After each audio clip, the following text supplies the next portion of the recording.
Inscription sur la foi en l'esprit de Maître Sozan. La parfaite voie ne connaît nulle difficulté, sinon qu'elle se refuse à tout attachement.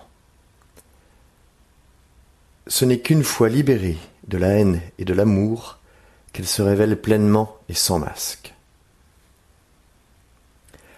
Une différence d'un dixième de pouce d'avec elle, et le ciel et la terre se trouvent séparés. Si vous voulez voir la parfaite voie manifestée, ne concevez aucune pensée, ni pour, ni contre quoi que ce soit. Opposez ce que vous aimez à ce que vous n'aimez pas, voilà la maladie de l'esprit. Lorsque le sens profond de la voie n'est pas compris, la paix de l'esprit est troublée, et rien n'est gagné. La voie est parfaite, comme le vaste espace. Rien n'y manque, rien n'y est superflu. C'est parce que l'on fait un choix que sa vérité absolue se trouve perdue de vue. Ne poursuivez pas les complications extérieures, ne vous attardez pas dans le vide intérieur. Lorsque l'esprit reste serein dans l'unité des choses, le dualisme s'évanouit de lui-même. Et quand l'unité des choses n'est pas comprise jusqu'au fond, de deux façons la perte est supposée. Le déni de la réalité peut conduire à son absolue négation, alors que le fait de soutenir le vide peut résulter en une contradiction avec soi-même. Phraséologie, jeu de l'intellect, plus nous nous y adonnons, et plus loin nous nous égarons. Éloignons-nous donc de la phraséologie et des jeux de l'intellect. Il n'est nulle place où nous ne puissions librement passer. Lorsque nous remontons à la racine, nous obtenons le sens. Lorsque nous poursuivons les objets extérieurs, nous perdons la raison. Au moment où nous sommes illuminés en nous-mêmes, nous dépassons le vide du monde qui s'oppose à nous. Les transformations qui se déroulent dans le monde vide qui se trouve devant nous semblent toutes réelles à cause de l'ignorance. N'essayez pas de chercher la vérité, cessez simplement de vous attacher à des opinions. Ne vous attardez pas dans le dualisme, évitez avec soin de le poursuivre. Aussitôt que vous pensez en bien et en mal, la confusion s'ensuit et l'esprit est perdu. Dans l'unité du vide, les deux sont un, et chacun des deux contient en soi toutes les 10 000 choses. Lorsque nulle discrimination n'est faite entre ceci et cela, comment une vision partiale et préconçue peut-elle surgir? La grande voie est calme et large d'esprit. Rien n'est facile, rien n'est dur. Les petites opinions sont irrésolues. Plus elles sont hâtivement adoptées, et plus tard elles disparaissent.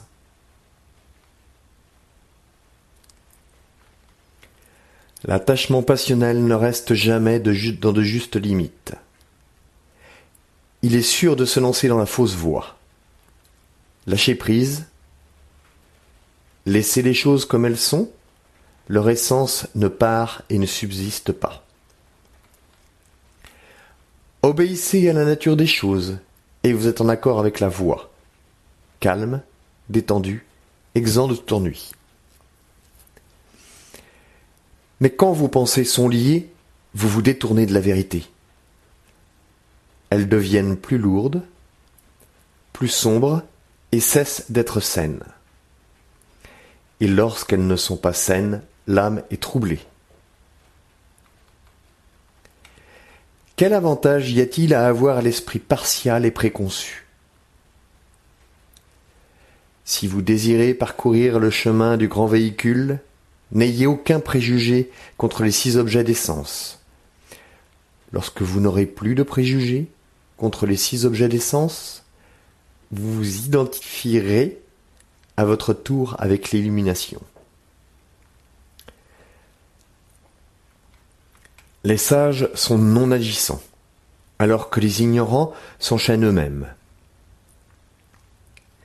Tandis que dans le Dharma lui-même, il n'y a nulle individualisation. Ils s'attachent par ignorance aux objets particuliers, car ce ne sont leur propre esprit qui crée les illusions. N'est-ce pas là la plus grande des contradictions? L'ignorance suscite le dualisme du repos et du non-repos. Ainsi, ceux qui sont illuminés n'ont ni attachement ni répulsion.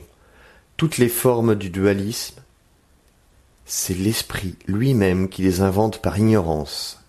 Elles sont comme des visions et des fleurs dans les airs. Pourquoi nous mettrions-nous dans le trouble en essayant de les saisir?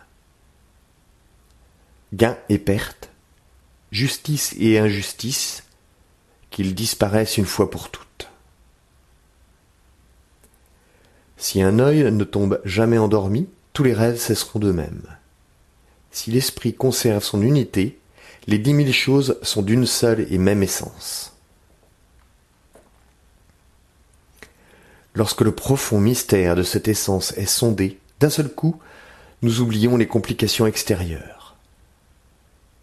Lorsque les 10 000 choses sont envisagées dans leur unité, nous retournons à l'origine de ce que nous sommes.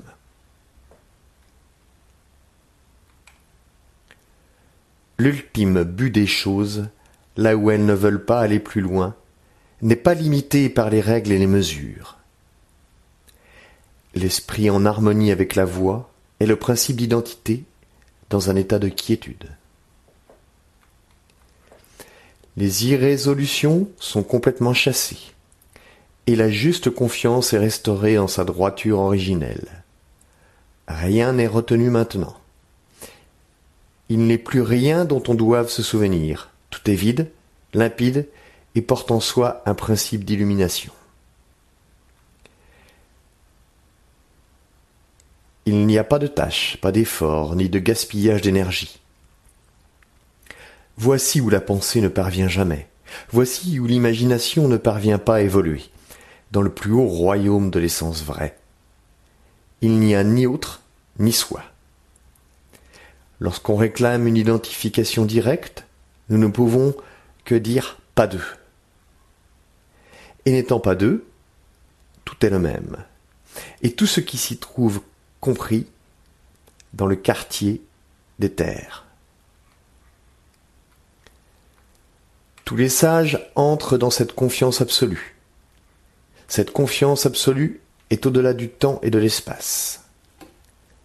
Un instant y est 10 000 années. Peu importe comment les choses sont conditionnées, que ce ne soit pas être ou ne pas être, tout cela est manifeste partout devant nous.